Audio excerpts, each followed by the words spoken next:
Hey, this is David Hayter. You may know me as the screenwriter of films like X-Men, X-Men 2, and Watchmen, but you probably know me best as the voice of Solid Snake from Metal Gear Solid. And you're listening to Hawaii's #1 podcast, the Kasanova Podcast.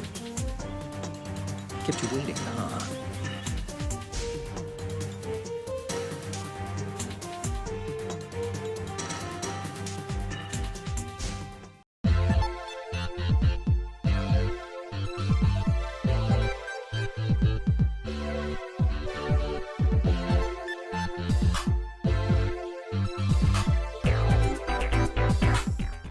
All right, and welcome everyone to another episode of Hawaii's #1 podcast, the Kasanova Podcast. I'm your host, Mikhail Kasanova, and I have the honor and privilege of having once again on the show the one and only Alex of BacklogBattle. How you doing? Pretty good, man. I'm glad to be here. Like I said, like you said, it's been, well, whoever said it, it's been like 4 years or something like that. It's been such a long time. And look, I have a face, like a real face.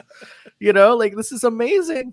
Which, by the way, like I don't show my face a lot, like on any of my videos for that matter. Like I just started doing stuff for Patreon where I show up and stuff. So this is exclusive face reveal on your podcast. You can't see my arms because it's cut off, but whatever. I see the shirt. That's your merch, and it looks really, really nice. Oh, this is limited edition, dude. Like it's not for sale anymore. It's gone.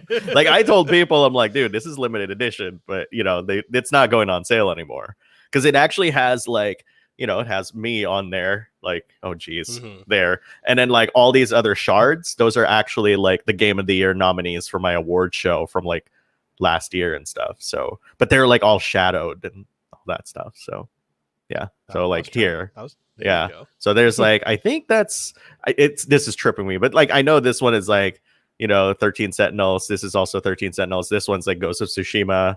And I think this one's like, you know, Persona 5 and stuff. But it's like we had to kind of be creative because it's like we don't want to get stuck with like copyrights. So we're like, yeah, well, you know, we'll obscure them and stuff like that. So, but anyways, I'm glad to be here. It's, you know, we chat up a storm. So it's always great when that happens.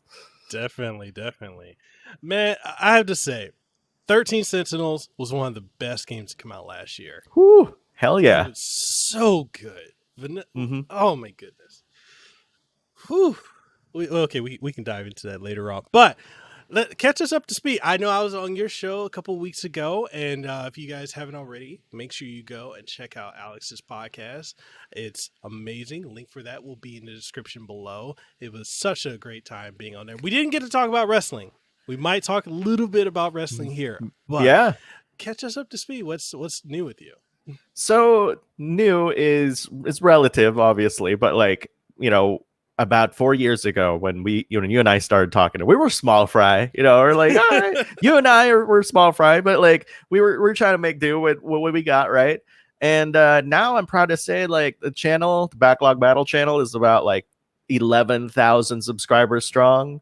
You know, like there's a lot of people interested in the content. I'm still doing coverage for JRPGs, Japanese games, niche games, and I'm trying to expand it, but I'm always going to come back to niche games and Japanese games because that's like my bread and butter. You know, so if you love that kind of stuff, like it's youtube.com/backlogbattle. It's like you'll find everything there except the podcast because the podcast's not there. And we'll talk about that later, but it's been such a busy year though, dude. Like there have been video games that I've gotten review codes for ever since January. And this is typically the slowest part of the year, you know, but it's like, I don't see it stopping anytime soon. And that is ridiculous. Like, you know, I remember about this time last year, I was worrying the same thing about 2020. I'm like, there's no games coming out 2020. And then, you know, it just happened that the later half of the year is like, not only did we get like 2 new consoles, but like a whole buttload of games. And then I was like, you know, imagining myself at the end of December. I'm like, whew, okay, we're done with the holidays. All that rush is done, right?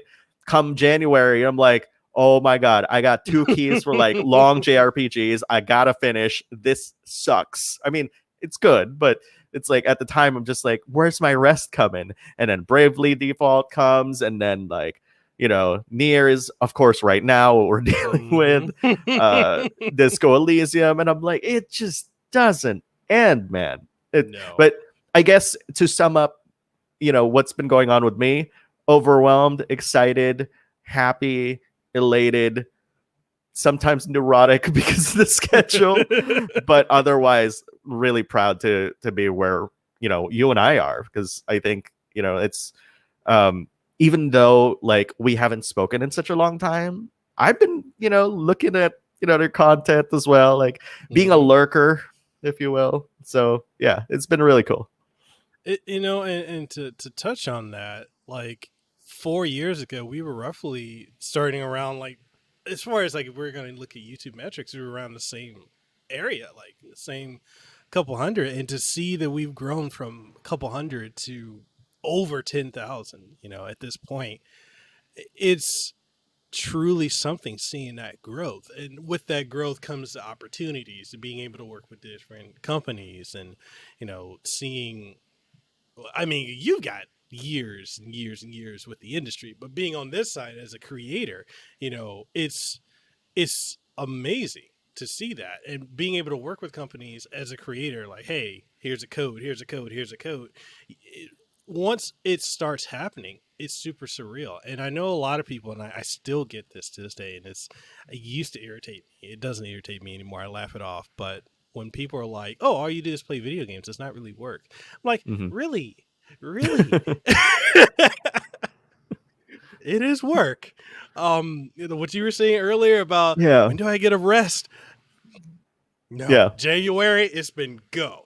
Yeah, it's been go, dude. Like I was like, and mind you, like somewhere along those lines, I had to file taxes, right? Like you gotta do that stuff. You can't just be like, oh, pause, government, I need to play these video games for a review. No, government's like, no, you gotta pay for all that, all that swag and green that you got. So yeah, it's been amazing though. It has. And it's crazy because, like, especially with the longer JRPGs, Bravely Default, Nier, what else came out? Persona 5 Strikers.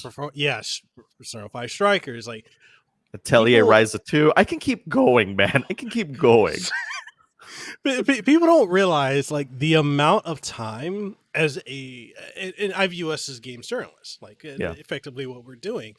The amount of time you actually have to put into each one of these titles to be able to, accurately cover it and give your impressions, your reviews, your thoughts, and everything like that, and your coverage, not only for your outlet, but for the, the negotiation and responsibility you have towards the company that gave you the review copy, right, can be overwhelming. Like if you've got a 40, 50, 60, 100-hour game, you got to put in some time to that, on top of maintaining your regular personal life, on top of maintaining taxes and everything else. And it's not easy scheduling that time, especially with, you would think with the pandemic, we would have more time to do stuff, but in our field, we're just getting more and more and more codes. It's like, okay. Yeah. There's actually a guy on YouTube that I really admire, and, he's Scalp, like YT, that's his, username and stuff. And what I admire, me too. And what I admire about his work is that he's very selective when it comes to the games that he talks about. And actually very recently started doing news and stuff. And I don't know if, I don't know him well enough to know that if he's going to continue it, because news is a very different thing than reviews. But that was, when I saw him do his reviews though, a long time ago, that kind of gave me an idea of like, well, why not take this approach of like, let's just pick a number, like, 10 to 20 or something like that, and say, hey, here's a hard stop. These are all the games you can review this year. And unfortunately, if you get like a review copy for some of these games, you just can't cover them because the time that it takes you to make videos is time away from playing those games, especially like even if you're a full-time content creator, you still got to carve out time somewhere. It's not going to come out of thin air just because you don't have a 40-hour a week job, because part of being a content creator is managing your community, responding to people on your comments, streaming in some cases, and being your own accountant. It's just kind of nuts. And being your own marketing PR person when you reached out to companies. Like the other day, somebody reached out to me and said, like, hey, so what are your quotes for your services and stuff like that? And I'm like, well, that's a question that I haven't breached in a while. So now I have to create a portfolio to figure out like how much to charge people, and all that stuff. It's a lot of research. It's a lot of hard work, but it's worth it in the end if this is really truly your passion, Yeah. Yeah, it definitely is. And it's one of the things that,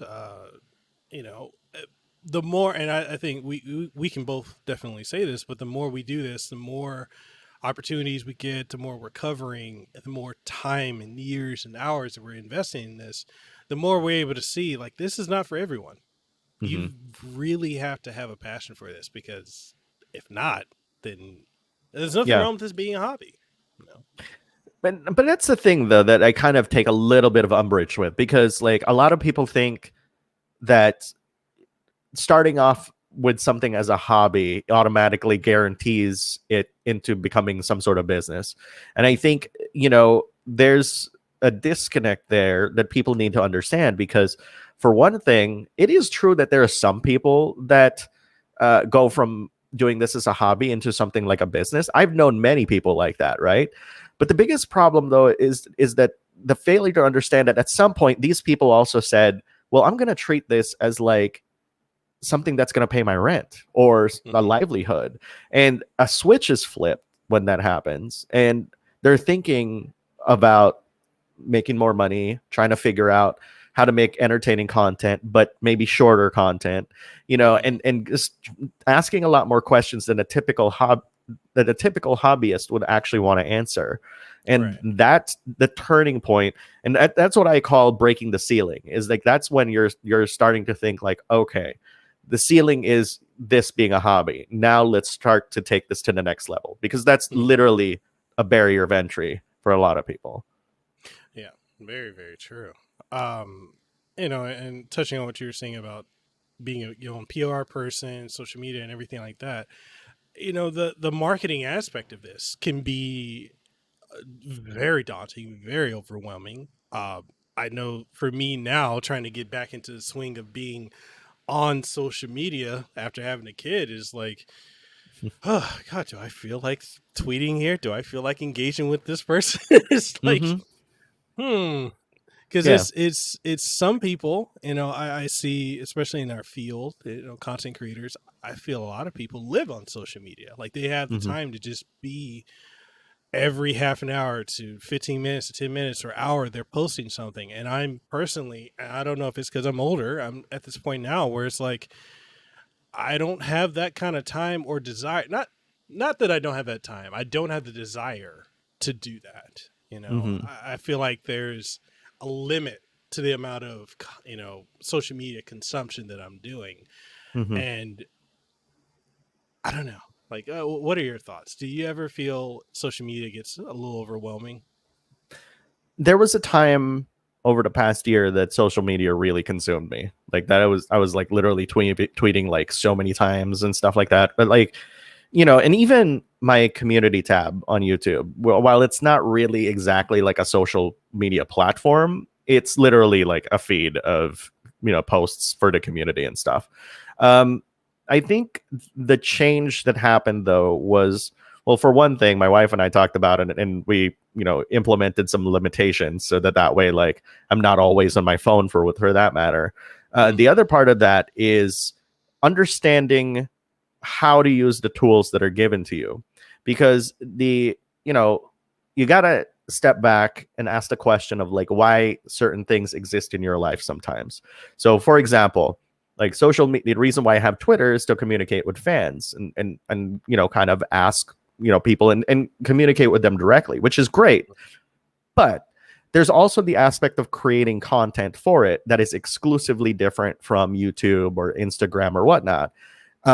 Some of the tools that we haven't used a lot of, admittedly, and something that I use a lot recently is Mhm. scheduling your tweets.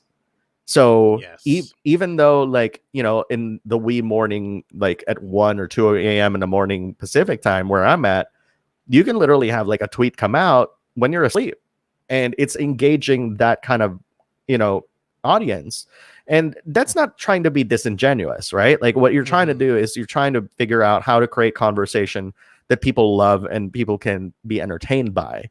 And that will happen regardless of what time zone or time frame you decide to put that out.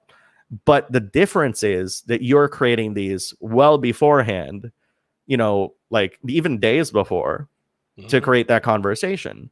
And that is extremely useful for people like us who have very busy lives, like especially you, since you have a child in addition to being a content creator. So I think that's kind of like where I stand with this. And before the show even started, you and I started like geeking out about like the new iMac and stuff like that, right? But Yeah. when I boil it down, when I take it back down, I have to ask the question, like, so do I really need that tool, right? Mhm. Quote unquote. Can I still do all the things that I would do using the hardware that I have? And if all of that, if all of those questions answer a yes, then you don't need to do any of that. You don't need to buy it. It's nice. Like right Mhm. now, like my feed is like a poor 720p feed because this is an iMac that is before they upgraded the camera to 1080p. Ooh, like Apple makes it a big deal that it's finally 1080p. I'm like, dude, it's been 720p for like 10 years now. Okay, you're behind as far as I'm concerned. It should be 4K right now, but I'd agree. Your iPhones have better cameras than your iMac at this point. And actually even the MacBooks, I think. But anyways, Yeah. and that's kind of like what I want to say is like the tools are tools. They're, who care? Like it's like going to Home Depot and buying like, a $15 hammer versus like $100 one. Like, what's the freaking difference? You're gonna smash it against the wall anyway, And that's kind of like my point. It's true though. I never thought about it, but it is true. That is very, very true. That's why they're called tools. Oh my goodness. So, giving some backstory to the audience. If you're new to watching this or listening to this podcast, I have so much credit to give to Alex because where I'm at now, the way I handle myself on social media, the way I handle myself when it comes to working with other creators and with working with the industry has all really come from you and the Thank you. tutelage I had under you. The way I handle myself, like I see, and this might be a controversial take, not in a negative, but it's prepping you. So the way I am with social media when it comes to myself as a content creator, as a tech and game content creator, I limit my social media feed in the sense of not the feed, my posts to just about what I do. Occasionally you might get something personal like, hey, here's my kid, here's me and my wife, whatever. But I limit it to just gaming, just tech, or, an anime or something like that I Sure. may be covering. And I do that for the sake of presentation because I understand now, like with the current society, everything is like, this is what I'm thinking, this is how I'm feeling. Tweet, post. Okay, cool. But for me, and I was talking to my wife about this recently, I treat this like a career, like I know you do as well. And one of the things like at jobs, how it used to be like, you go to work, you do your job, you go home. Yeah. I kind of treat this the same way. Like I try not to talk about I don't actually politics, religion, ideology, all that stuff because it's too. What's the word I'm looking for? Combustible. That's a good word. So I'm like, I see a lot of creators do that, and I understand a lot of companies can get behind that, or they like it, or in the moment it can seem cool. But then there are a lot of things, if you look back on it, people are getting in trouble for saying 10 years ago, 11 years ago. What's to say something said now cannot be that same situation? So I play it safe. And I've gotten a lot of, I haven't had the chance to talk to you about that, but I've gotten a lot of criticism. A lot of criticism from some companies and also from some other content creators because I don't take a public stance on things that are going on. And to me, I'm like, that's not my job. I have my community. My community communicates with me either through Guilded or through Discord or through my community tab or through social media or through DMs.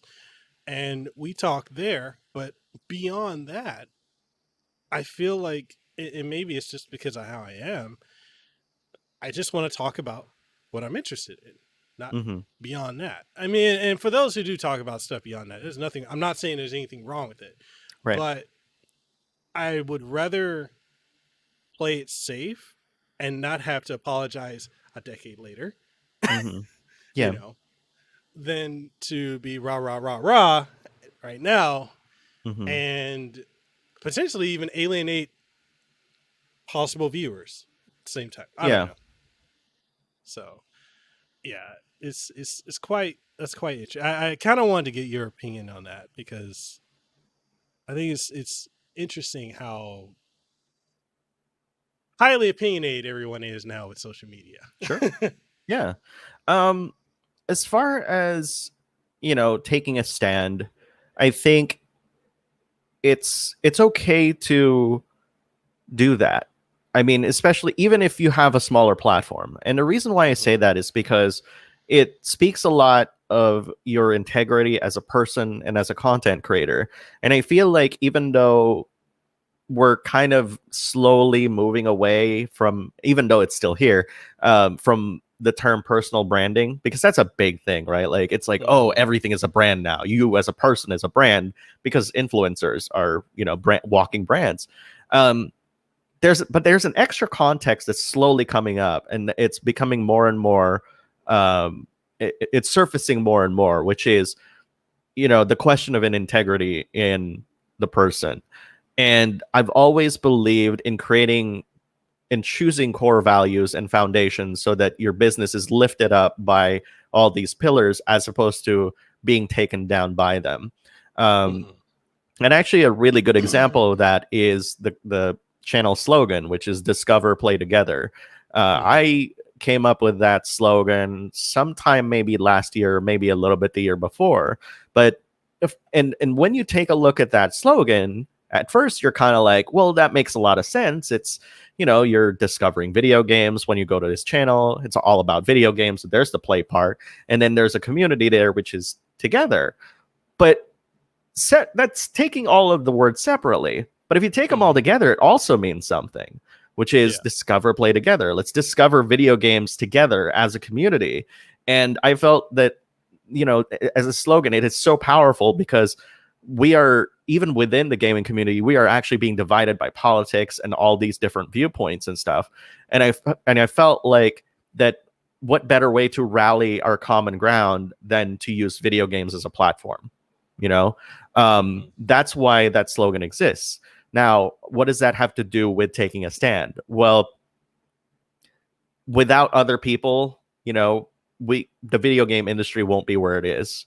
And I don't think that, we're any better off if we don't try to do something positive for our community and with our community. So, given that that's like the foundational values of Backlog Battle, a lot of the choices that I made making content all revolves around those three words and that one phrase. So, for example, when all the Black Lives Matter movement happened last year, it was a big deal for us because, for one thing, I didn't have a Discord anymore back then. I actually closed it down in April or May or something like that. And there were some people in the community that lost a voice, and then the pandemic happened and stuff, which, people's mental health started kind of declining in a way, especially given that there's no good studies about mental health these days, like that when compared to physical health and stuff. You know, like I thought like later in the year, after looking at what's happening in the community, to reconnect with them by creating a Discord. And the reason why I'm bringing up Discord is because it's another avenue where people can find Backlog Battle, but not only that, but to reconnect with members of the community, regardless of where you are, like what you are and stuff, and really kind of make that the focus. Because really, again, the Discover Play Together is all about coming together because of video games, regardless of what's happening. But, and here's the tricky part. The Discord, we talk a lot about games. But as far as politics and stuff like that goes, we don't really try to entertain a lot of that conversation. And the reason why is we know that a lot of this is informative and entertainment and community building. However, and this is the big however, is that sometimes I do feel as though I need to take a stand. You know, I forget the exact circumstance of what happened last year that made me actually say something. But I did make an important post on my YouTube talking about what had happened and how that affects me as a person. And my community actually like kind of came together and appreciated the frankness and the kind of attitude that it kind of presented in a way. And I don't say, when I say presented, I don't mean I'm faking it. It's just like how I worded, you know, like myself during those moments. And I think about that from time to time and how well my community handled it, which kind of reinforced the idea that, you know, why am I so afraid of hurting up other people's feelings if I believe, you know, with my heart of hearts that I'm doing something right? And what's so bad about making mistakes? You know, like, and that's kind of the thing that I think that's an important piece too, because a lot of us make mistakes. People, you know, just because people make mistakes doesn't make them irredeemable. What makes them irredeemable is if they always continue making those bad mistakes and never acknowledging that they made those mistakes, like sweeping it under the rug. But for me, like, part of not only being more caught up with the news and what's going on and stuff politically and stuff, even though we don't talk about it a lot, these things affect our audience in some way. And me talking about it and giving them hope is part of our job in a way, because if they don't feel like watching your videos because they're bummed at the politics, and they you know, what they're really asking for is to trust you, that you know what you're talking about, you know what's happening, and you're invested in everybody's well-being, which is where that together piece comes from of our slogan. And, you know, and fairly recently, one thing that actually I did, because not a lot of people know this, but I'm, you know, I consider myself like more gender fluid. And so on Transgender Day of Visibility, I actually wanted to make a really big deal out of that day compared to the previous years where I just post old photos of myself. So I spoke to my wife and I said, like, you know, I'm going to buy makeup, you know, or rather not buy makeup, but like, you know, let me see if my makeup works and stuff like that, like from a long time ago. And I literally dressed up, took new photos of myself and said, hey, you know, you don't really know like who the members of your community who might feel as though they don't feel comfortable in their own skin. You know, let's be emphatic. And I wrote like a long thread about it, about how my journey happened, and to express more empathy towards each other, not just within the context of the transgender community, but people as a whole. And people really responded positively to that. And, you know, it made me feel good as well. And it made a lot of the members like of my community who are questioning their, you know, sexual orientation or gender and stuff to feel as though there's another connection point between myself and them, you know. But really what the real connection point should be is that just we're all people, you know, with our own different challenges and with our own different goals in life, you know. one of the books that I've read a while back is called The Subtle Art of Not Giving a Fuck. I remember you recommended that to me years ago. And it's such a great, and from time to time I still reread that book because it's a very Zen way of approaching life in a way, and realizing that some of the trivial questions that we ask ourselves really are that they're really trivial, and what's more important is to use like those kinds of questions as a way for us to steer our direction towards something productive, whether it's being a helpful member of the community or entertaining people and educating people through your entertainment, because I think I'm at that point right now where I'm trying to figure out how to do both. And it's been really challenging, but it's been such a fun ride trying to figure out like the answers to these questions, which in my opinion, that's really the job that us content creators have to do. Is we have to answer a lot of questions, and we have to have the right answers, even if we don't trust that our own answers are correct. It's the conviction that we put out there that people infuse their trust in us, and that's an important trait to display and really exemplify in today's day and age in the age of personal branding and influencer branding and stuff like that. Yeah, no, I fully agree.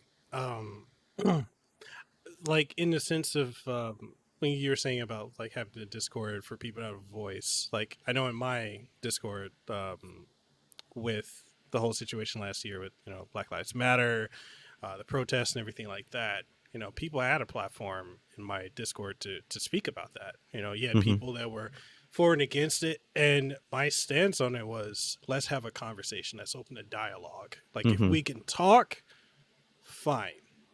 We're not going to be yelling at each other. Let's have a conversation about injustices and stuff like that. Like I, as someone who's Black and Polynesian, like I understand.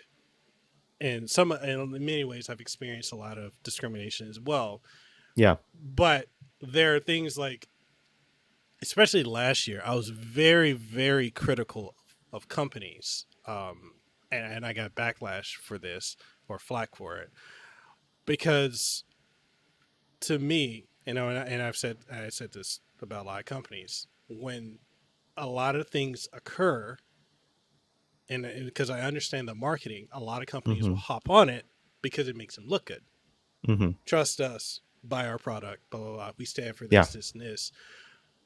But then their actions don't line up with what they're doing. And like a lot of the companies that were doing the, either the Black Square or the We Stand with Black Lives Matter, blah, blah, blah. But then you look at, okay, so what are you doing? And, we want to, or the whole thing of we want to uplift Black creators, but then you saw that they only want to work with established ones. And, I was very critical of that. Like if you're going to, and this is probably something I got from my father, is my idea of fair. If you're going to be fair, if you're going to set a standard, it needs to be across the board. You can't pick and choose. You need to, if you're going to, say you're going to uplift Black voices, go ahead and do so. But don't just pick and choose. Oh, well, this one's got X amount of followers. We're going to get behind them. We're only going to give this person an opportunity, because you're not adhering to being fair, in my opinion. And then when I saw, I was also very critical of other Black creators at the time, because there were many that were utilizing a lot of the atrocities that were happening to grow. And, I've called out many of them, because I'm like, okay, so you're using this to grow yourself, to get subscribers, to get money, blah, blah, your OnlyFans, all this other stuff. What are you doing to help others in this field? What are you doing to help be an agent of change? That only got me blocked. And this is not even public call outs. This is private ones. So I take stances on a lot of things, but I'm also someone who has to sit back and observe it to see what am I really aligning myself with. it's like the case in point with the Stop Asian Hate thing, when it went from Stop Asian Hate to Stop Asian and Pacific Islander hate. And, you know, I asked the question, where does the Pacific Islander want? Like, what are you, when you say Pacific Islander, what are you quantifying that as? Like, are you Hawaiian, Samoan, Tongan, Maori? Like, what is that quantifying? And I can never get an answer. And I'm like, okay, so what hatred? Like, I'm trying to understand. Like, I asked a lot of questions so I can gain some understanding as to what's going on. And I kept getting pushback. They're like, oh, well, Pacific Islanders are being discriminated against. I'm like, well, I'm a Pacific Islander. What are you talking about? I'm talking to other Pacific Islanders, not only in Hawaii, but in other countries. I'm literally calling, emailing, texting, whatever, to figure out what is this? Because it's a question a lot of the Pacific Islander community is asking, like, what are we being dragged into? Who are you specifically, like, who are you quantifying this as? Yeah. And, you know, I'm told, oh, you're not Pacific Islander. I'm like, what do you mean I'm not? I'm from Samoa. I was born and raised there. I'm like, what are you talking about? They're like, oh, no, you're not. You're black. Okay. And then it's like, oh, because you're black, you have this experience. You're this, you're that. And that's something else. Like, I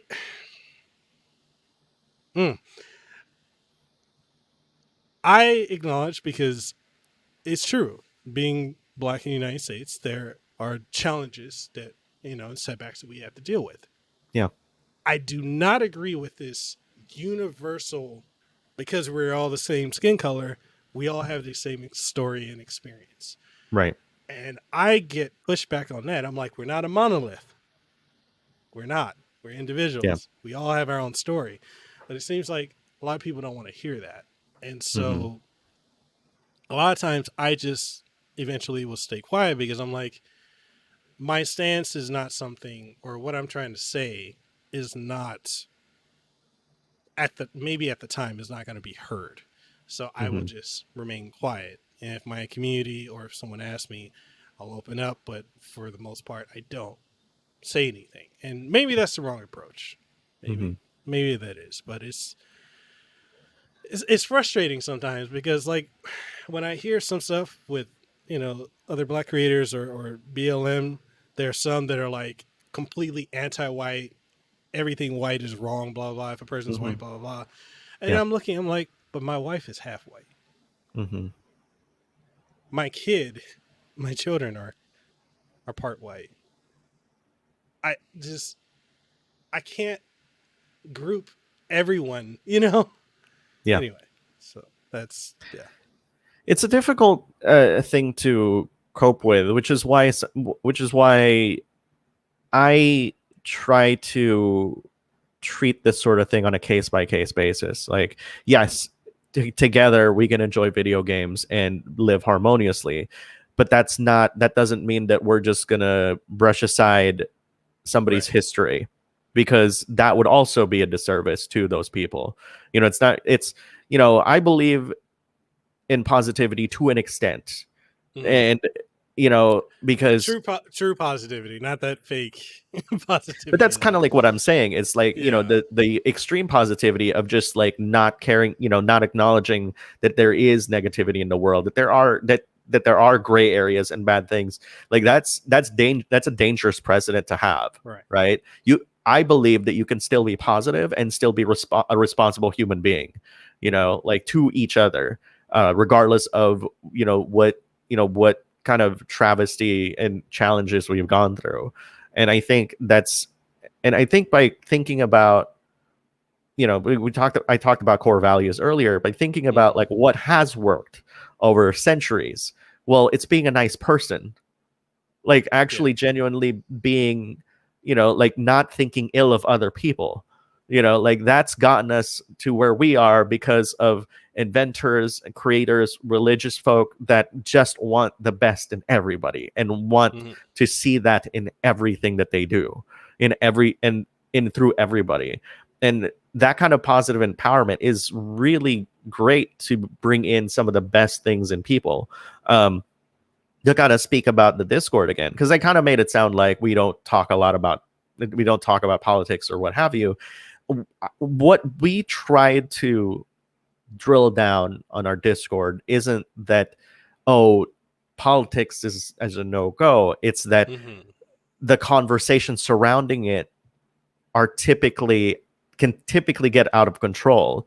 Right. And for our audience, because even though even if we have like 20 or 30 mods, our competency when it comes to communication is only relative to what's going on and how we can react to it.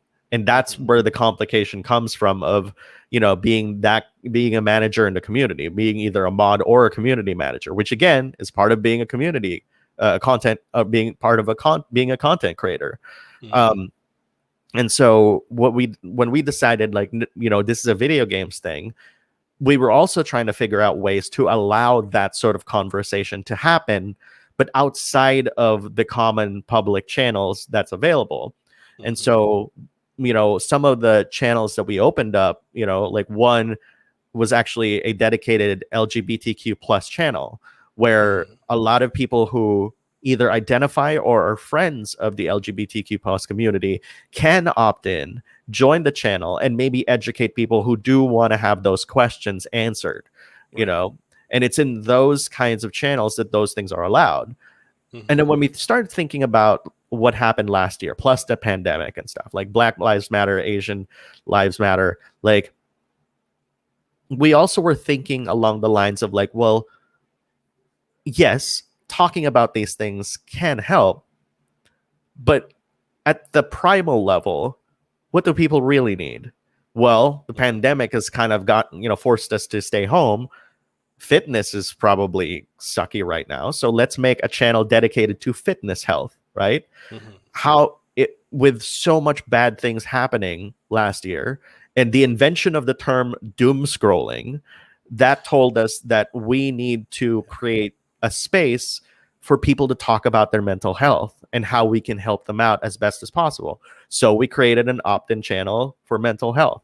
And so this is how you can actually create a community and still insulate the rest of the community who really aren't there for LGBTQ or politics or anything, but also allowing people and giving them a space to be able to talk about it without somebody else who's not interested in it actually even seeing it. In fact, a lot of these channels are invisible unless you opt in, because we want people to feel safe and secure with a lot of their viewpoints, and in the Discord in general to be able to share a lot of these viewpoints.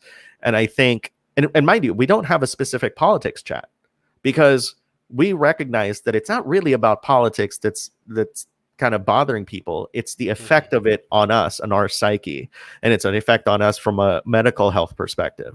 And that's kind of like why we kind of took this roundabout approach to addressing this issue without actually allowing for those things to be just spat out like on the Discord, because that allows us to make it feasible for a lot of people to create meaningful conversations about not just games but also all these different topics. And I'm really proud of the work that we've done in that department to encourage people to talk about their own personal lives and their personal issues and stuff, and really being there for them.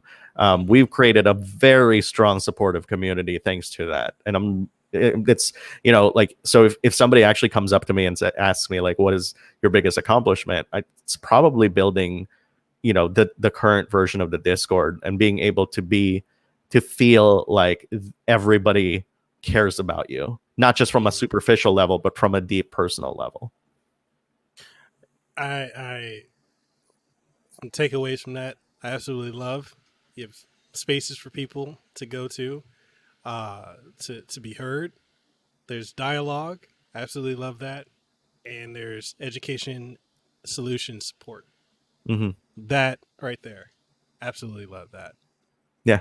Thank you. It took us months. It took us months to recognize that. But like when we recognized it, and people started using it, it feels great to just, to be able to share yourself. And mind you, for the people who are, who are watching this and stuff, like, the people in our community aren't the only ones sharing. Like I've shared a lot of myself there as well, and a lot of personal stories that I hope like the people who are there checking on those channels and stuff really get a lot, from that. Yeah, definitely. So let's dive into last year. How was, with all the insanity of last year, the pandemic, being stuck at home with the quarantines and everything like that, doom scrolling was a very real thing last year. Yeah. How did you cope? For me, I had to do a lot of disconnecting to deal with it. Yeah. So what's actually interesting about that is I wasn't really following a lot of people who were active politically, but I knew that again, this is all about tools. I knew that I had to mute some of the conversations and also some of the people that were saying things. Again, it's not about being deaf to the needs of society. It's more along the lines of helping allowing your mental health to recover after being exposed to so many negative things. Because as much as so much positivity is bad, obviously so much negativity is also bad. And no social media was ready to do that. And the reason why like I opened the Discord is so people could have a place where they can literally just enjoy video games and not have to be exposed with poor, algorithmic feeds that serve too much of the popular negative stuff that the system didn't know how to counterbalance all that with anything positive. Not to say that they should particularly, but there's no self-awareness on a per person basis that's built into social media feeds. It's more like, well, it's popular right now, so we're just gonna like throw it at you. I'm like, well, that's nice, but what is your responsibility then as the owner of this platform? Don't you need to give people a variety of emotions? And that's kind of the point, is that there wasn't any, hence doom scrolling, right? And so what I found myself doing is, kind of insulating myself away from social media a little bit, and creating the Discord as an alternative to that, but also catering and taking care of the people who do visit my channel, because that's really super important as well. And the way that I do it is that I try to make sure that, the comments are all, so this is very controversial and people might hate me for it, but I treat every single comment section in my videos as like a forum thread. If we're talking about the review for Atelier Ryza 2, if you start talking about something that's off topic, we kind of have to remove it. And the reason I'm the same way. The reason why we kind of do this isn't because we don't like those kinds of comments. We love comments, but you also have to think of the quality of the conversation that's happening in the comment thread.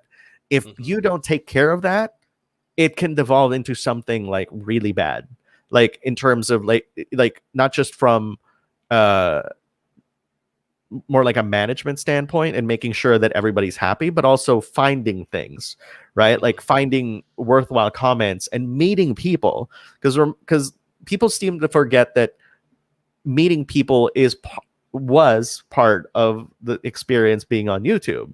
But we're so used to the idea of just going to somebody's video, dropping a comment, leaving, and having no emotional attachment to the others that have commented as well.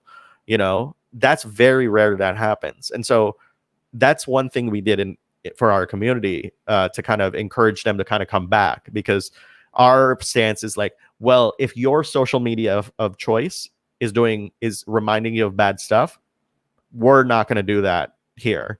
We're going to just focus on the subject matter. Now, here's the caveat. When I did talk about some of these last year, I didn't try to be all doom and gloom, because again, I tried to, instead of trying to dwell, I tried to see like how people can help, how to look forward. And so one of the things that I actually started this year, that I've actually had this account for like 3 years, but this is the first year that I actually pushed for it, is again, to think about the togetherness. And even though I'm not a streamer, I opened an Extra Life account. And so 2021 is like the very first official year the Backlog Battle is part of that. And so instead of focusing on the negativity, I focused people's kind of anger and frustrations into something constructive, like, helping a worthwhile charity and stuff, or, being more active politically or something like that, without actually saying that. And that's a very difficult thing to do. It's more about letting people realize that they're not as powerless as they think, that there is good that comes out if everybody acts of their own accord and to their best of their ability. And that to me is like the biggest lesson that I could give them at the time. And that was like the most important thing that I wanted to give them. And yeah, like, and so, yeah, to answer your question, and as long-winded as it is like, I tried to limit myself from there. Facebook, I wasn't even on there a lot anyway. So I was like, I occasionally maybe post something, and Instagram isn't working out as well as I'd hoped anyway, which, whatever. But so it was just literally Twitter and my YouTube. And so I was like, well, I'll just stay on YouTube and I'll stay on my Discord because I have enough problems there. Okay, so speaking of Facebook, I barely really do anything on there. Like occasionally I'll post something because I have a lot of people in the industry, like either voice actors or game industry, that are on there. They're friends with me on there. So sometimes I'll post work that I'm doing. If I'm doing a collaboration or an interview with one of them, I'll post there. But like, as a platform for content creator growth, I feel like it's just not there. Like, I know they've tried doing like Facebook gaming, and yeah, I mean, that's a topic into and of itself. I mean, security reasons, I mean, access to your privacy reasons. Yeah, so it's like, and I know a lot of people, especially out here in Hawaii, they're content creators or aspiring content creators that they promote on Facebook, and I keep telling them, like, honestly, you should probably promote yourself and get active on Twitter. And there's like, it's interesting seeing this pushback with a lot of people with getting on Twitter, and I think a lot of it has to do with a lot of people not understanding how to use it. There's the whole hashtag thing. But what I try to tell a lot of people out here is like, it's social media. The key word is socialize, get in people's conversation, reach out to folks, start dialogue. It's not about throwing 15 different hashtags and hoping something sticks. Yeah. It's there's a method to the madness. But Facebook, I hate to say it, I feel like Facebook is going the way of MySpace. Like, it's just not where you want to promote your content. Instagram, I felt, was better before Facebook took over it. Yeah, and agreed.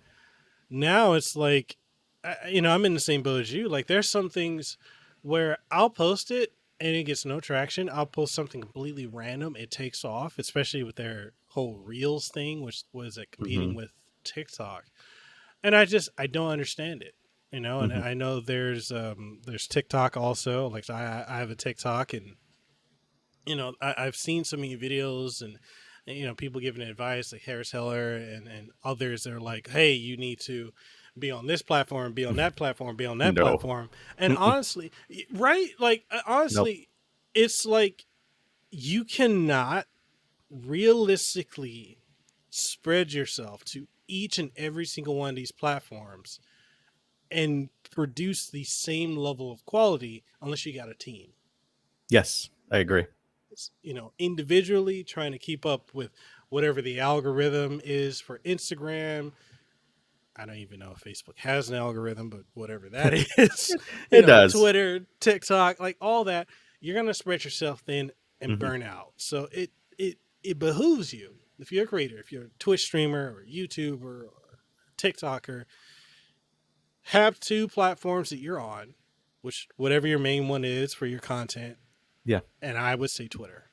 Mm-hmm. And there you go. And a third would be your Discord or your Guilded, whatever your community forum is. Mm-hmm. And that should be it. Trying to do everything, like even people saying, "Oh, you need to be on LinkedIn." Mm-hmm. I don't understand. I've had LinkedIn since what? I've had it for a decade. I still don't understand. Yeah. So I don't know. It's weird. It's supposed to be a professional. Okay.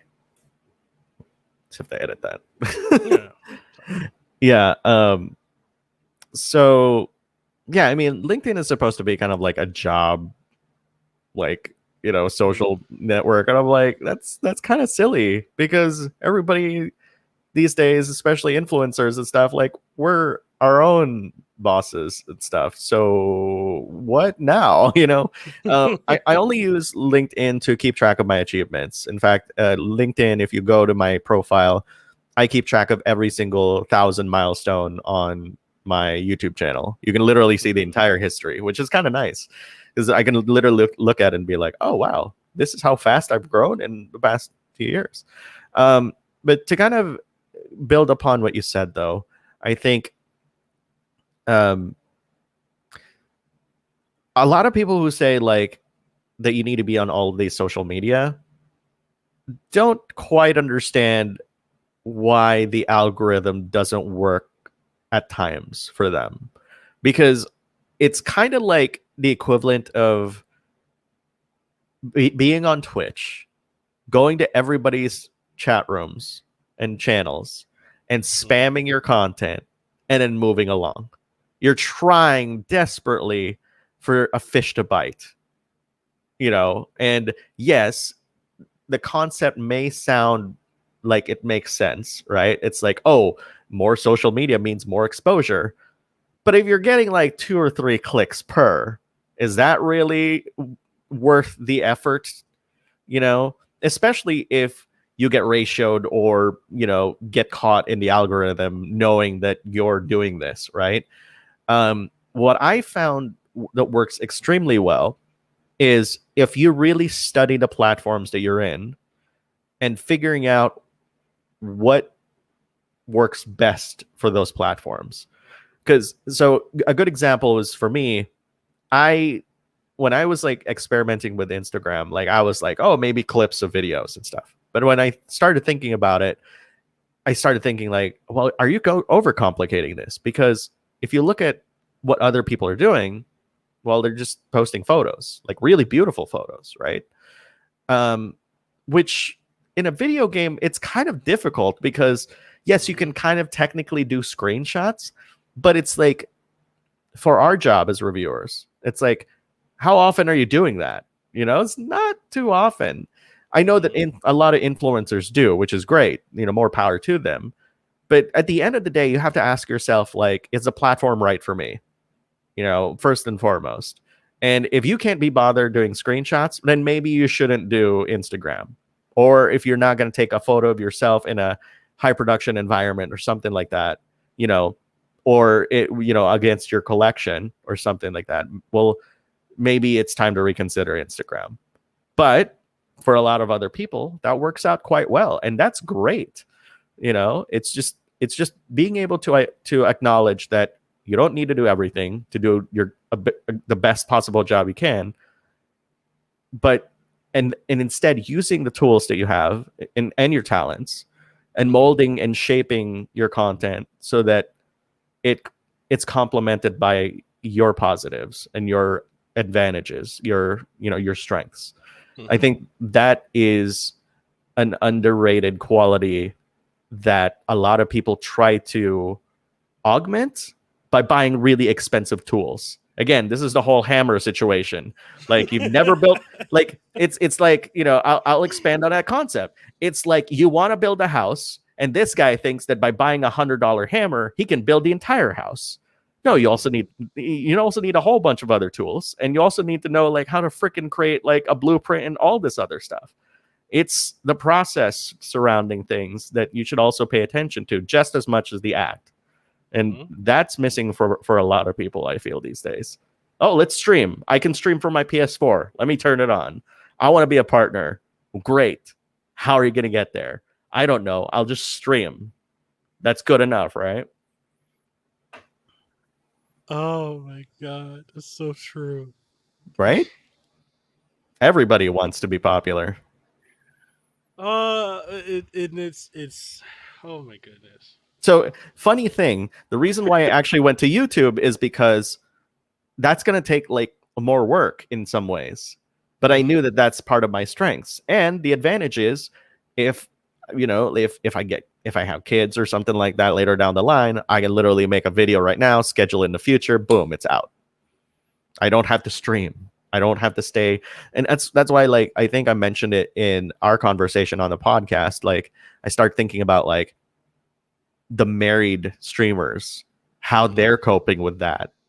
And, once they have more kids, if they will be, how are they dealing with that stuff? There's only very few privileged people at the top that can have that peace of mind and still be hardworking, people and stuff.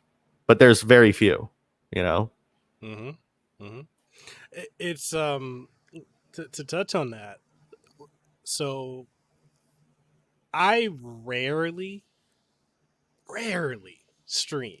I did a stream today for the PlayStation State of Play, just because I said to my community I was going to do it, and I forgot about it. They made sure to remind me, and I was like, okay, well, I'm going to hold the baby while I do that. Oh no. so I was like, okay. Yeah. Oh my goodness. I did see that you were alive, and I was like, wow. And then you said like, oh, let me put down the baby. I was like, wait, what? Like, you had the baby the whole time? Yeah, like I was holding her the whole time, and it's it's a situation where my wife and I are really dealing with it more so now, because we took, especially last year, we started streaming a lot more. Like, we went back to Twitch. Yeah. We were doing almost everything on YouTube. We went back to Twitch, saw really good success there, but towards the end of her, her last trimester, and then with the baby being born, finding that time to stream is almost non-existent now. Or if it is there, we're too tired to sit there and stream for 3, 4, 5 hours. So, we pivoted back to YouTube. She's focused her channel on anime, manga, and the like, because that's what she loves. I'm doing the gaming, the tech, and I do reactions to like King of Fighters, because I'm a huge King of Fighters fan, and other things I find interesting. But my community's like, oh, okay, so we're gonna do streams again. Are you gonna bring that back? You're gonna do community streams? I'm like, that's realistically right now not a probability for me. It's just, and I get it, a lot of them are young or around our age and don't have kids. I'm like, they're a lot of work, and it's asking a lot for me or for my wife for us to ask the other to just watch the child for 5-6 hours straight. No break, to do a live stream, especially when, and I'm not trying to make this purely about the financial aspect, but to invest that amount of time with no revenue coming from it, because a lot of people, they stream and they're not making anything. It's that, what sticks? Let me, go out there. No. So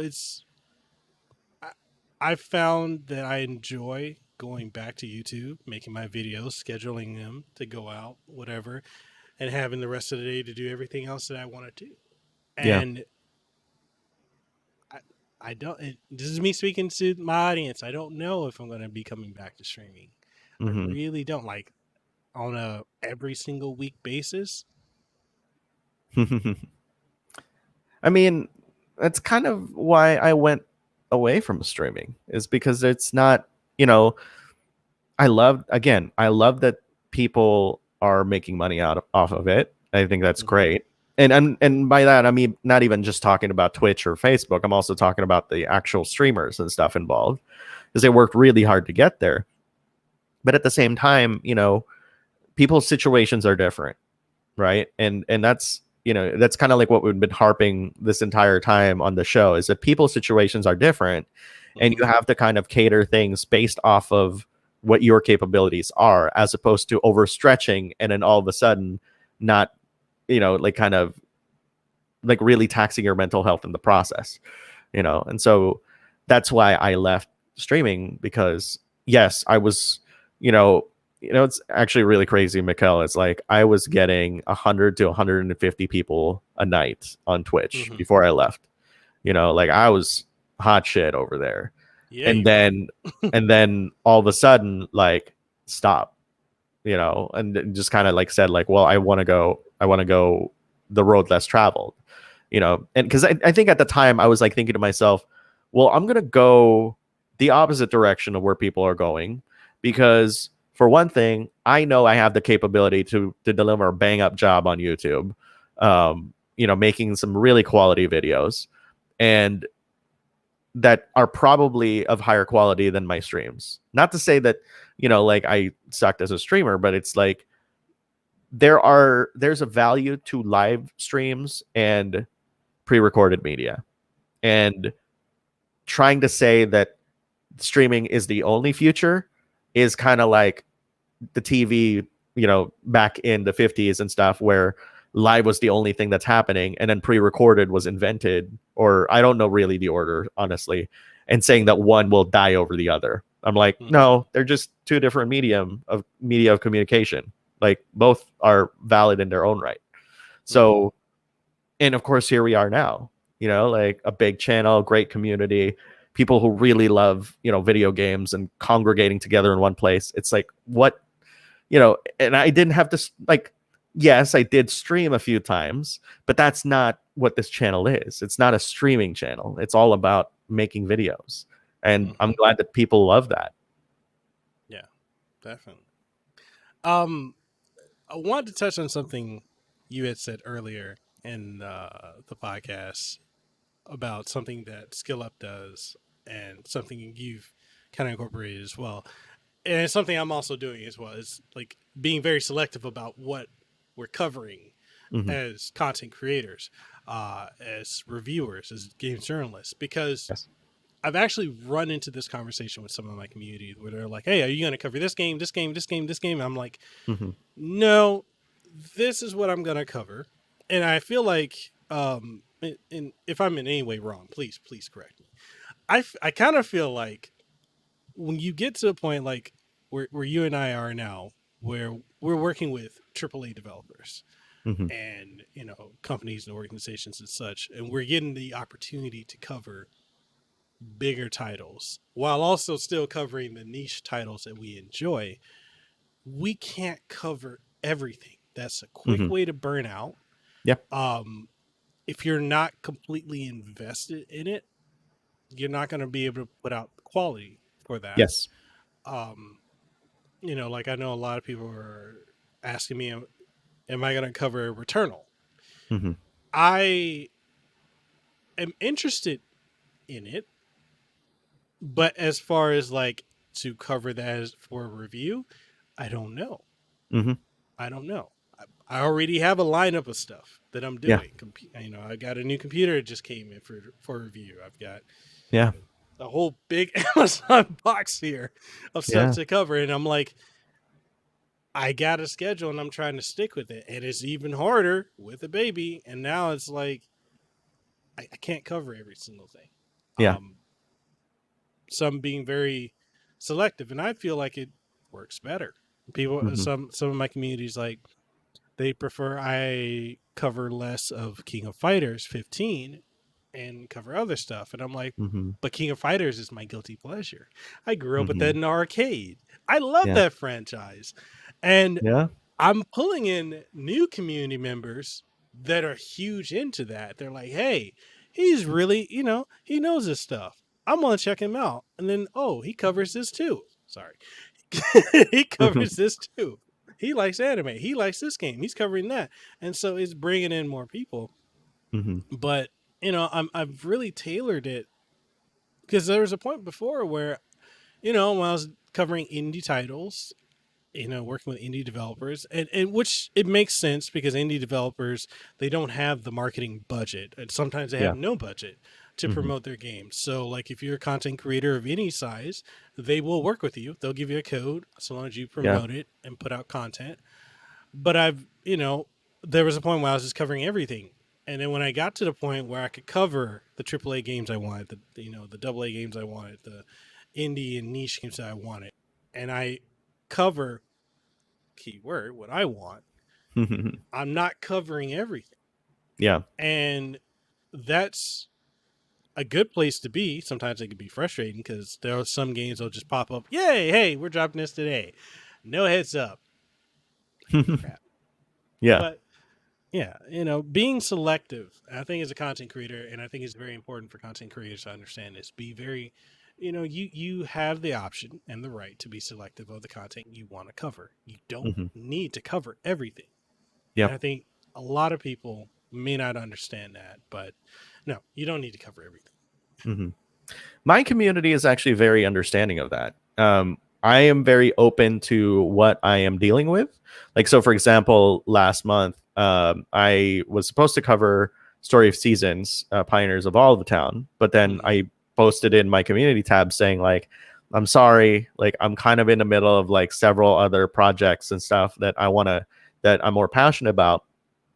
And people were like, yeah, it's okay. Like I was looking forward to this, but that's okay. I'm excited for your next content, that sort of thing.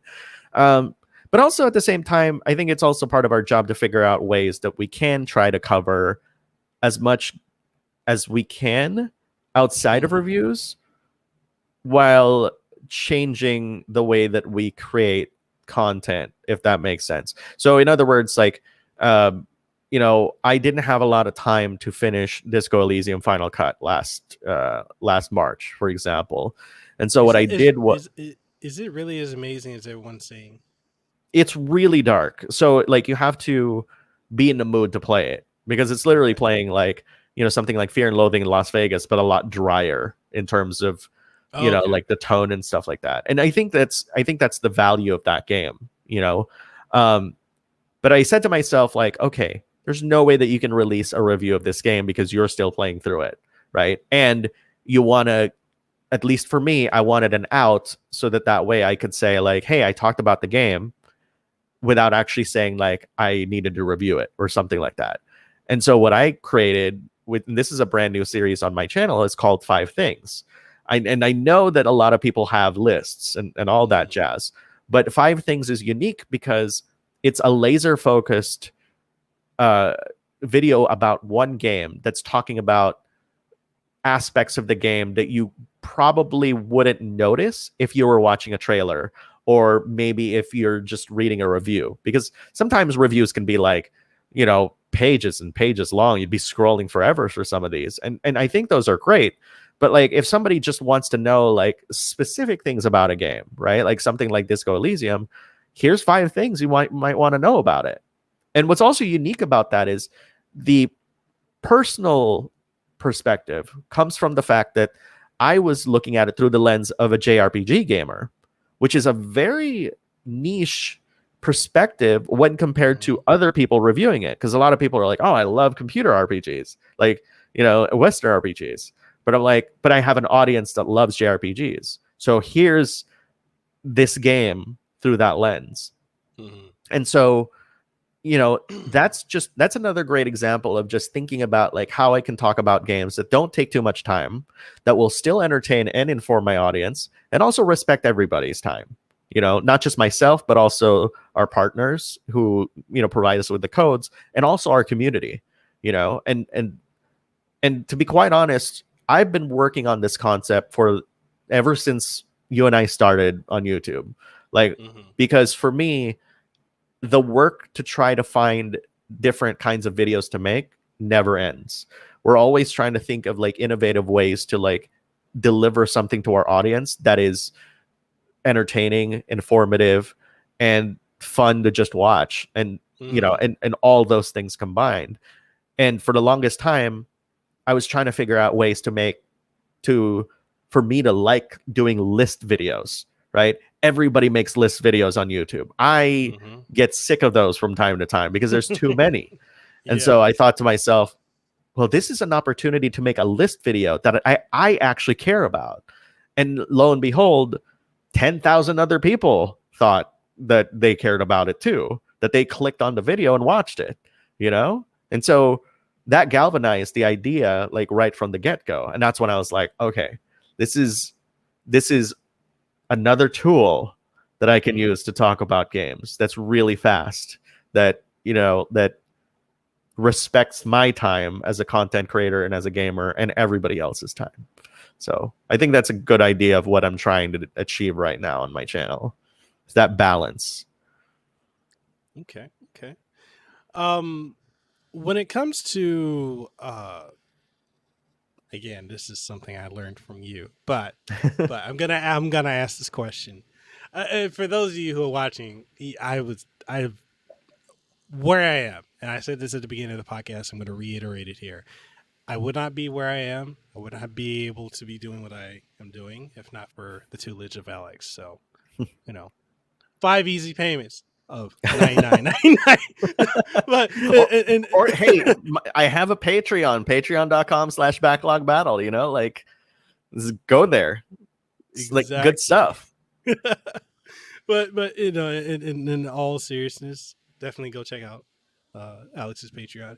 But I really, you know, I really owe you for me being able to do the things I've done, because, you know, I look back on it, I was very, very expressive, very, very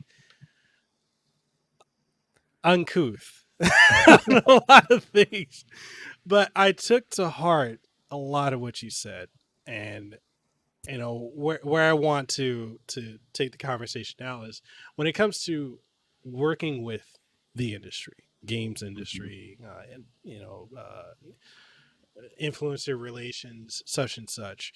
What, in your opinion, is a good way to approach the industry? Because I know, especially in the sense of you wanting to work alongside them, because I've gotten questions from people I know, other content creators, which is interesting when I see huge content creators asking me, oh, how should I approach? How do you get this for free? And I'm like, you got like 200,000?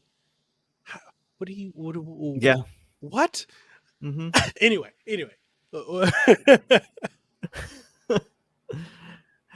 I mean, I'll still go with what I've said earlier. You know, just be a nice person. And, you know, be as honest as you can be and approach things with a humility that some of your peers don't have. When I approached YouTube years ago, I had a feeling that it was just gonna continue to blow up, like based on its trajectory. I also, oddly enough, and this is something that we'll probably have another conversation with in the future at some point. I felt when I was trying to experiment with cross-dressing back in 2010 and trying to find pieces of myself, that there was going to be more of a conversation about the spectrum, the gender spectrum in the following years than what was happening at the time. You know, like being a guy but still being effeminate and still like women would not be so impossible in the future to look at and be like, yes, that's the norm. Of course that's happening. And thinking about what you said, giving advice to people and stuff, is like, you got to think of like what has worked for centuries. And what's worked for centuries is being a nice person, being so easy to work with, treating the people that are handing you codes like real people and respecting them for the job and the opportunity to be able to work with them and reaching out to them in a humane manner.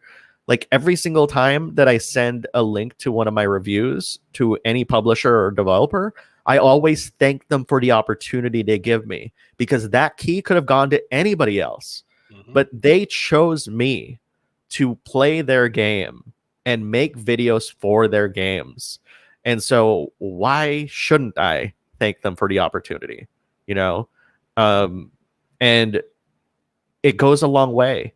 You know, like one of the games that I recently reviewed was Cozy Grove. And I loved the developer since 2010, 2009, whenever they released Triple Town. And I had a choice to say no for that game. You know, as many other games. But I knew, and at the time that I released it recently, I knew I would, with the community that I had, I knew it wasn't going to perform as well. But for me, the most important thing in that sense is that, for one thing, they reached out to me. They asked me if I can do this, which to me is an honor already. They may not be Square Enix. They may not be Capcom. But this is genuinely a developer that I admired since, a long time ago, more than a decade ago. And they literally came to me and said, "Can you review our game?" And I said, "Yes, I'm going to do it. I don't know if I can do a review, but you're going to get something from me." And it so happens to be a review. And so, long story short, they retweeted the review. They loved it, and they loved it enough to retweet it. And I emailed it to them, and I was thankful. And I said, I'm such a fan of your games, and thank you for reaching out to me. I love this. This became a part of my life, literally, because Cozy Grove is, like that kind of involving of a game. And they emailed me back, and they were really happy about the response, and that's kind of the thing. It's like everybody has their own challenges. Everybody is going through something. Sometimes, they might not even like their job, but if you're nice to them and kind of smile and basically give them like a moment that they could be really proud of what they're doing, even if it's just reaching to get codes, like it'll mean more to them than you could possibly imagine. And so I guess that's my thing, is respect goes a long way. Kindness goes a long way. Being a nice person goes a long way, much further than being an asshole. Yeah, that's that's so true. Yeah. And there's a lot of that in our field. There's a lot of that, a lot of entitlement. And to be clear, let me add one thing. Being nice doesn't have to be like, like flighty and, too positive and stuff. You could still take a stand and still be positive. You're not a punching bag. That doesn't mean that at all. I mean, look at Rocky. Just beat the shit out of people, even though like he's a nice dude. Exactly. So one thing I've kind of noticed, well, I know this has always been a trend with game reviews, but I've really noticed this lately. I'm not sure if you've played the game Balan Wonder World. Have you played that? I haven't. I've seen the reviews though. Yeah. So I enjoyed the game. And I think I enjoyed it because I understood what Yuji Naka was trying to do. I reviewed it. Square Enix gave me an opportunity to cover it. And I'm probably one of the very few that gave it a good review. And I enjoyed it because I was like, okay, it's whimsical. I could see it's got this old school platformer appeal, which appeals to me. But I understand you're kind of in an era now where a lot of the modern gamers didn't come from the 90s. They didn't come from the 80s. They didn't come from our generation. They grew up probably in the 360 era. The PlayStation 3 360 era, and they're used to certain things, and that didn't hit on all the marks. So when I did a review of it, it was a positive review because at the end of the day, a review is our personal thoughts on it. I enjoyed it. A lot of the issues that people claimed that the Switch version had, I never ran into, but I did run into other issues, and I mentioned that. But I say, at the end of the day, it may not. It's not going to be for everyone. I enjoyed it. I had a lot of fun with it, but I'm from that era. but I can understand it not being for everyone. And one of the things I keep seeing, which is why I think I kind of curate my video game social media feed, is the dogpiling mentality. Mm-hmm. And I see it with so much stuff. Like, it's like you have to be of one mindset. Yeah, this game sucks because we said it sucks. Oh, okay. Have you played it? No, Mm-hmm. but this person said it sucks. Well, how do you know? Yeah, the way that I talk about it with my moderators and stuff, and we call our moderators ambassadors because they are a representation of me in a way, is to be aware of low effort posts, and dogpiling is a very particular kind of low effort post, because if you really examine psychologically what happens, it's one person saying something bad that is low effort. It's usually just a few words, and a whole bunch of people saying the exact same thing. And it's like a 30-40 thread, comment thread, which doesn't really say anything other than, well, we disagree. It's literally, we disagree with your stance 40-50 times in often very, like incendiary ways. Mhm. And what we value on our comments is if you can present a counter opinion that is well articulated, and that you're not going to go in a hamster wheel and say the same thing over and over, will that stay? Because that's as valuable as any other conversation. In fact, it might even be more valuable. For me, when I see those kinds of comments, especially those well articulated comments, I don't see that as a negative. I see that as an opportunity to grow, especially if it's a critique of my style of video creation. And sometimes if it's even bad, if it's even a really bad critique that we have to remove, I still take that criticism and think, why did they think that way? That actually happened recently with my poison control 5 things, because again, I was toying around with a new format, 5 things. And I made some mistakes, like legitimate mistakes. And I addressed that on my community. I said, I messed up. This isn't supposed to be a review.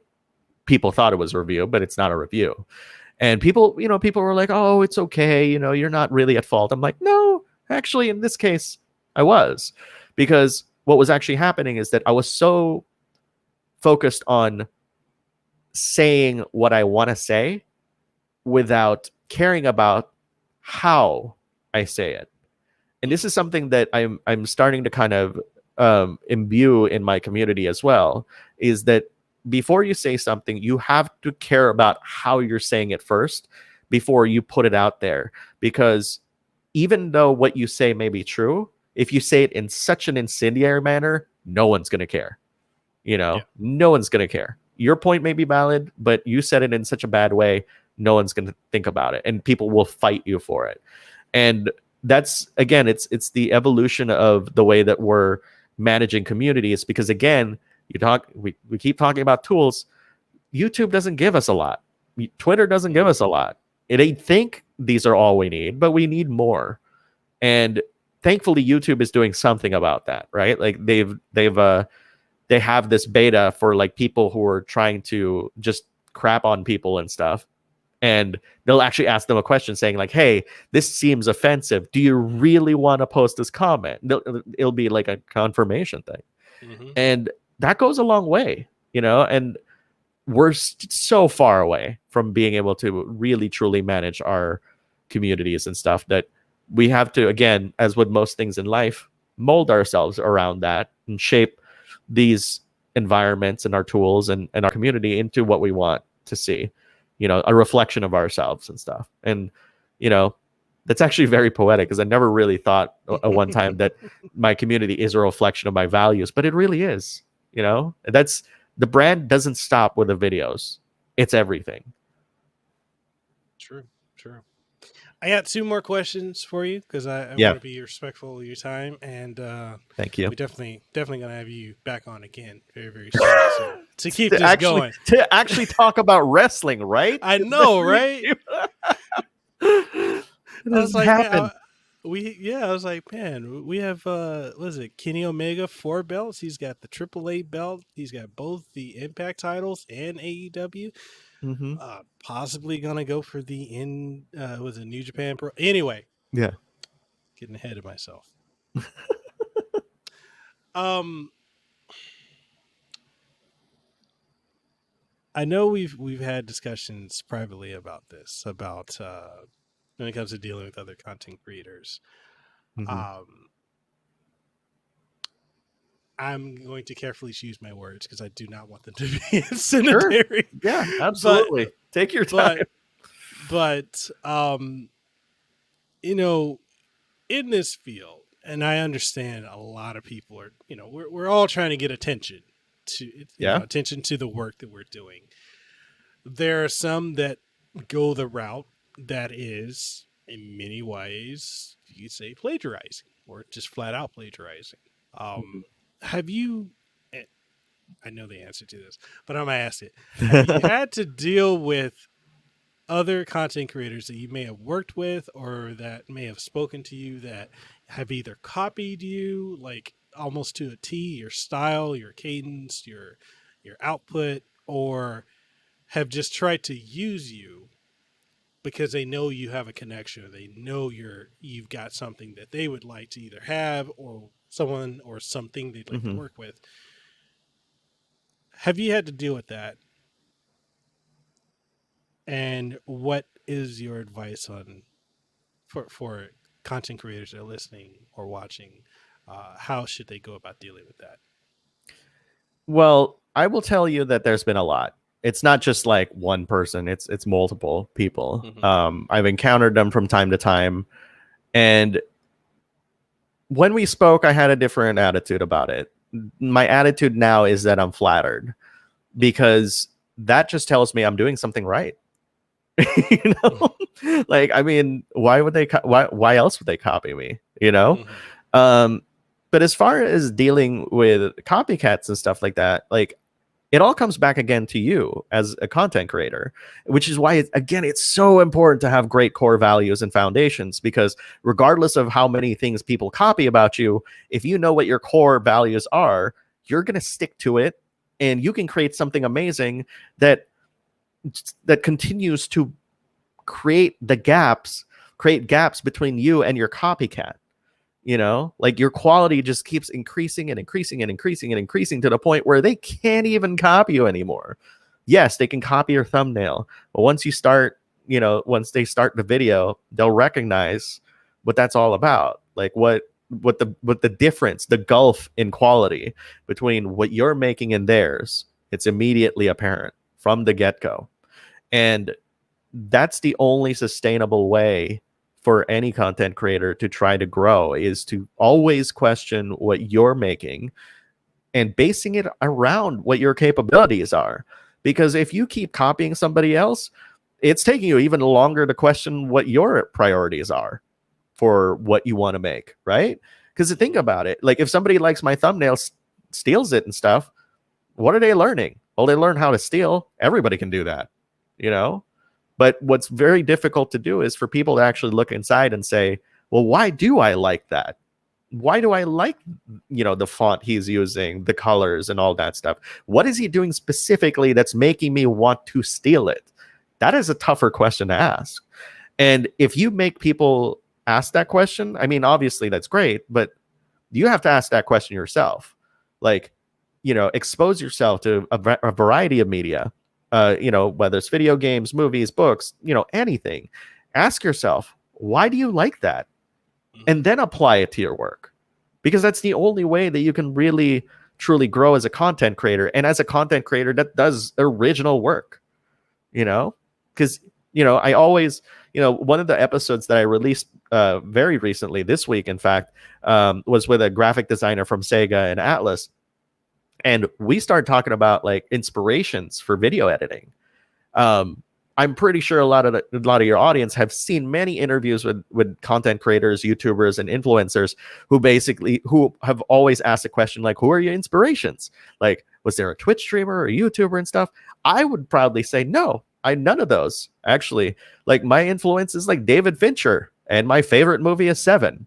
And then be like, how do you get Seven from a video game review? I'm like, well, it would take me years to tell you because it wasn't just an overnight thing. There's a famous quote. There's a famous event that happened in the past, like with Pablo Picasso, where somebody approached him, and I think I've said it at some point somewhere else, where a fan basically approached him at a cafe and asked him to draw a bird or something like that. And after Picasso drew a bird, he charged an inordinate amount, like an insane amount for the bird on a tissue paper to this guy. And this guy was like angry. He's like, why is it so expensive? You literally did this in like 2 minutes. And he was like, sir, it took me almost my entire life to make this. Implying that it's not just about turning on the stream. That's the easy part. It's everything else that surrounds that makes you a content creator, an original one at that. And so I hope that's like the takeaway that people get, is that there's more to it than just turning it on, like on OBS. Everybody can do that. Everybody.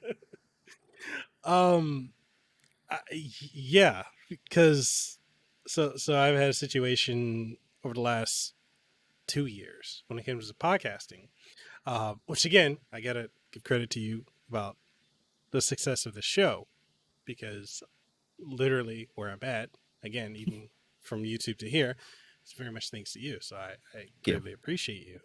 I keep hitting my microphone. I'm sorry. So I've had this I had this situation when it comes to other podcasters. And it got to a point where, like, aside from you, Chris Van Vliet, and few others, I really don't associate myself with a lot of podcasters, because I started noticing, and while this does happen to me with YouTubers in the gaming sphere, I've actually had this happen a lot with podcasters, where when I started out doing the video version of the podcast, kind of like this, with the side by side. I think I started doing that 3-4 years ago. Yeah, however long ago. When I started doing that, a lot of the podcasters I knew weren't doing that. Yeah. And so, there was a point where when someone would ask me, oh, how do you do this? How do you do that? I just willingly gave out information. And I'm not saying that's a bad thing. I am saying be selective of what information you give out to who. I do want to build on that, because like, it's not just that, because giving advice also takes time, valuable time. Right. So I used to run a small group that had 4 YouTubers, including myself, and I gave a lot of people advice that just kind of went by the wayside. And I think they thought that because they'd been around YouTube for 10 years or something like that, that they knew their stuff. But on the back of my mind, I've always been like, well, if that was really the case and you knew your stuff, you'd have millions of subscribers right now. And so what I did was, naturally, I took a lot of the advice that I gave them, applied it to me, and look at where we're at right now, And I disbanded that group, like within 3 months of it forming, because literally, like, I was like, this is a waste of my time. I'd much rather, which, by the way, my Discord actually does have a content creation channel, which specifically for that purpose. And that is more helpful for those people because they genuinely want to learn. You can't force somebody to want to learn something if they just don't even want to, right. And that also applies to advice. No, that's true. And I'm glad you say that, because giving advice, it takes time. And I started looking at it, and I believe we had this conversation years ago, that it's an investment. You're investing in people, and giving advice or helping people is investing. And you don't want to make bad investments, and not saying that you always can tell what will and won't be a good or bad investment. But I started noticing when I was giving advice and giving out, helping all these people, there was a lot of taking advantage of, and like, oh, okay, we're going to copy this, copy that, copy this, copy that, and only reach out to Mikhail when we want something. So over the last year and a half, I stopped working with other podcasters and for many ways, many other content creators, because I realized I noticed a trend of using, take, but Yeah. never giving back.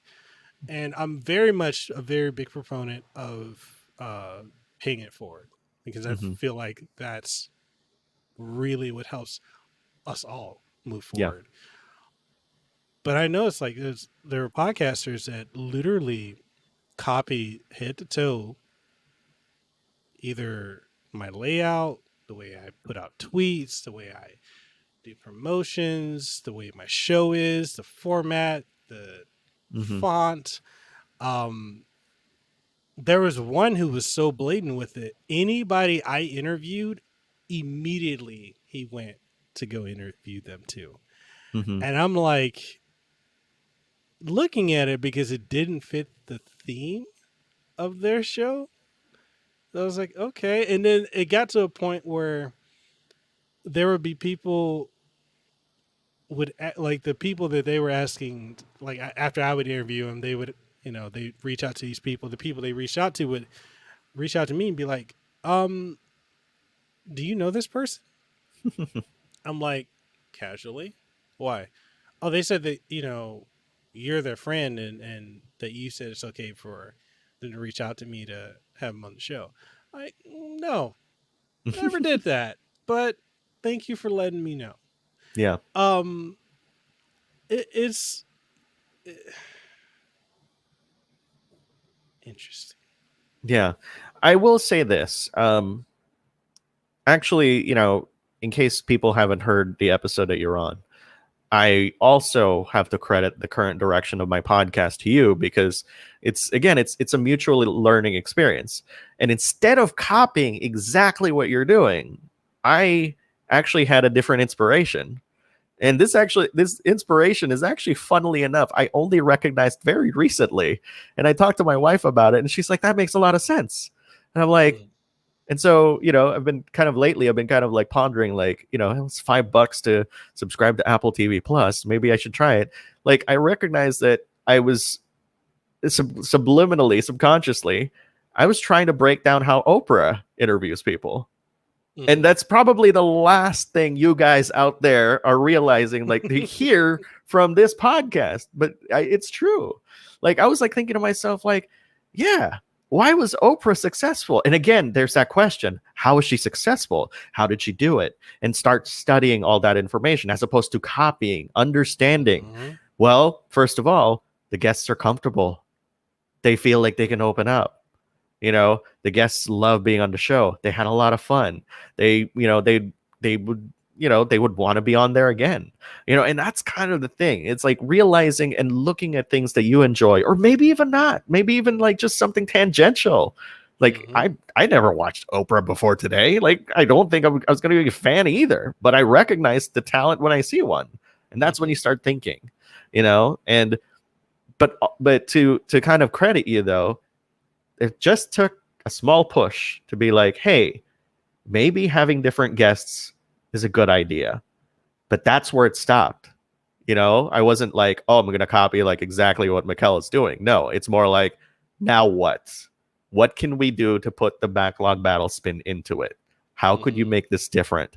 Because, what's interesting is like Backlog Battle started off as a gaming podcast, but now it's all about the people, the gamers themselves, who they are, and with the hopes of, that when people learn about these other people, that, who they look up to. Like, let's say a kid who wants to be a game designer or a localization person, learn Japanese. They can look up to people like Katrina, who, works at Atlas and stuff, who worked on 13 Sentinels and all these games. People like Cargodin, who is a fan translator, who doesn't really want to work as a localization person, but here she is localizing games that never arrived here.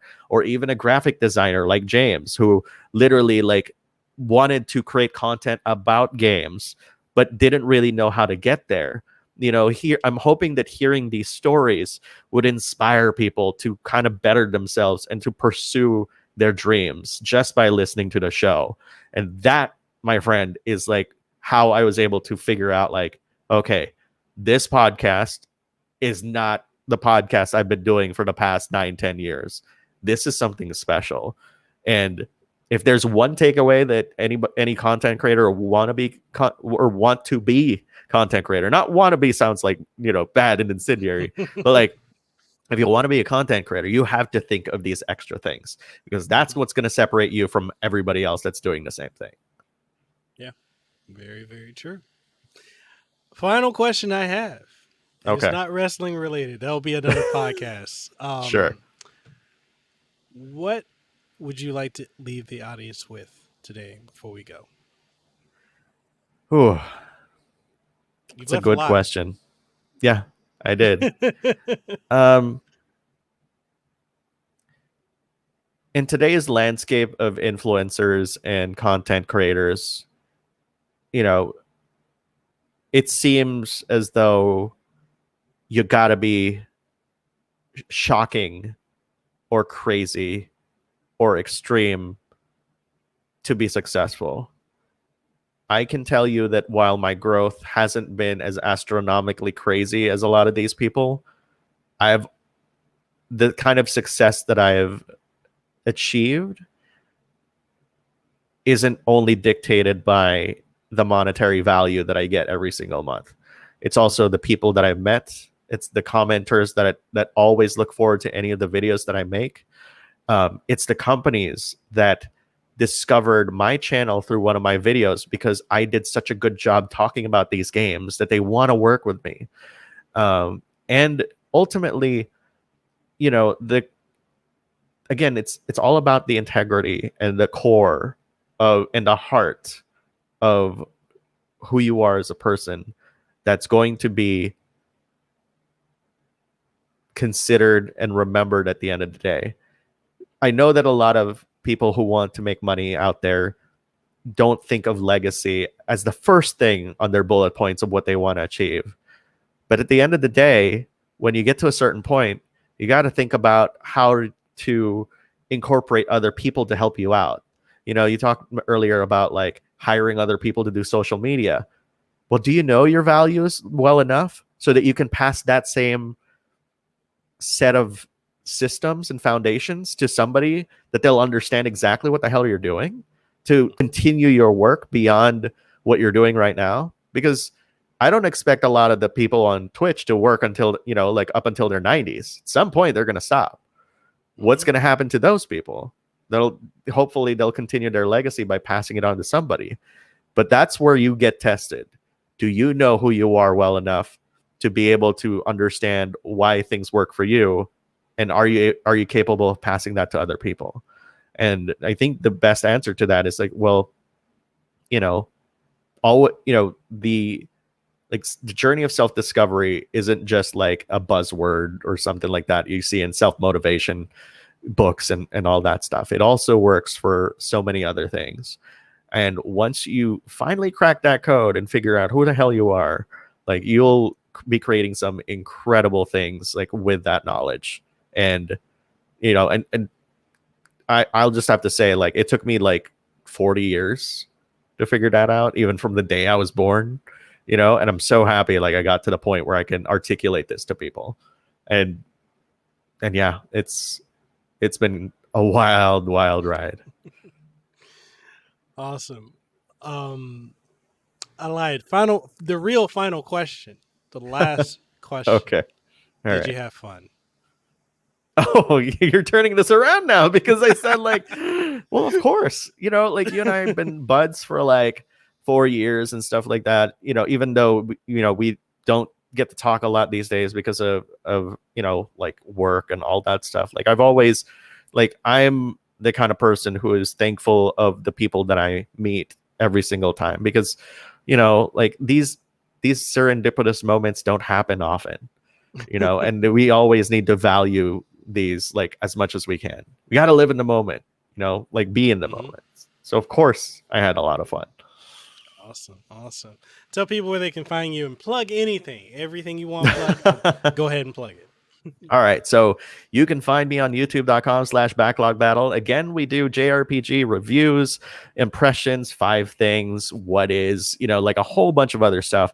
It's all about trying to get together and enjoy video games and discover games that other people might be passing on, like 13 Sentinels is a great example of that. Zanki Zero a few years ago. I also cover like a lot of other games like Persona 5 and Yakuza series, for example. And what's actually really, like I want to also bring up the fact that it's not just JRPGs, it's also niche games, Japanese games, and a whole bunch of other stuff like beyond that. And I think that's, you'll find a lot of really cool stuff to really like enjoy like on the channel, because there's a whole bunch of content. I always release a video every single week. There's a lot of community building stuff as well there. Again, that's youtube.com/BacklogBattle. And then if you felt like you enjoyed the channel and stuff like that, or even enjoyed this conversation, check out my Patreon at patreon.com/BacklogBattle. That's where you can be a patron. And then as far as the podcast goes, it can be found on anchor.fm/BacklogBattle. You can, if you subscribe there, you can subscribe also on Spotify, iTunes, or it's not iTunes anymore. It's like Apple Podcasts, Google Podcasts, and your favorite podcatching software. And of course, finally, twitter.com/MyBacklogBattle. That's the only time that my is there, because the person who has Backlog Battle hasn't been using it since 2012. So yeah, hopefully you guys enjoyed this episode with me. I really had a lot of fun, Mikkel. And now I'm really super conscious because you put me like all big on the screen. It's ridiculous. But it's always a pleasure having you on the show. We're gonna need to make this way more frequent than what it's been, because I definitely want to do a podcast with you about wrestling, because I have ideas. I have an idea. Okay. Maybe I'll share it with you like after we go off the air. Okay. So yeah, with that being said, that's the episode of the podcast. If you want to catch it, it's available. Again, thank you to Alex. Thank you so much for introducing me to Anchor, because it's if you have a podcast, get on Anchor. Anyway, which, by the way, yeah, not to cut you off, but they're gonna do video sometime soon. So if you want to catch this episode and many other episodes of the Kasanova Podcast, catch it on anchor.fm/ the Kasanova Podcast. Yes, there we go. The Kasanova Podcast. I got to get used to it. Anchor.fm/ Kasanova Podcast. There we go. Understandable. And you'll be able to subscribe to all your favorite platforms. And yeah, if you want to support the show, we do have Patreon, patreon.com/MikhailKasanova, and you can catch us on all social media outlets. But I'm primarily on Twitter, so just catch me on Twitter. And with that being said, Alex and I are signing out. We hope y'all have a great one. Links to everything will be down in the description below. Make sure you go sub to Alex's YouTube channel, podcast, and follow him on social media. That being said, we hope y'all have a great one, and we'll see you on the next one. Thank you so much for tuning into this episode. I hope it was informative, engaging, and you enjoyed it. And if you did, make sure you go ahead and leave a rating and a review. It greatly helps out the podcast and helps the platforms that we're on go ahead and promote us more so that more people can check it out. And if you're wondering what all platforms we're on, aside from what you've listened to it on, we're available on Apple Podcasts, Google Podcasts, Stitcher, TuneIn Radio, Pandora, Spotify, Amazon Music, and more. And if you want to support the podcast, then we've got Patreon, so patreon.com/MikhailKasanova, which allows us to continue doing what we're doing.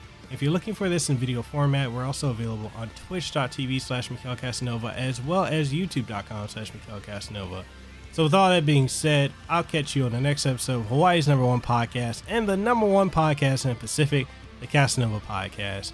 You have a great day, and I'll see you on the next one.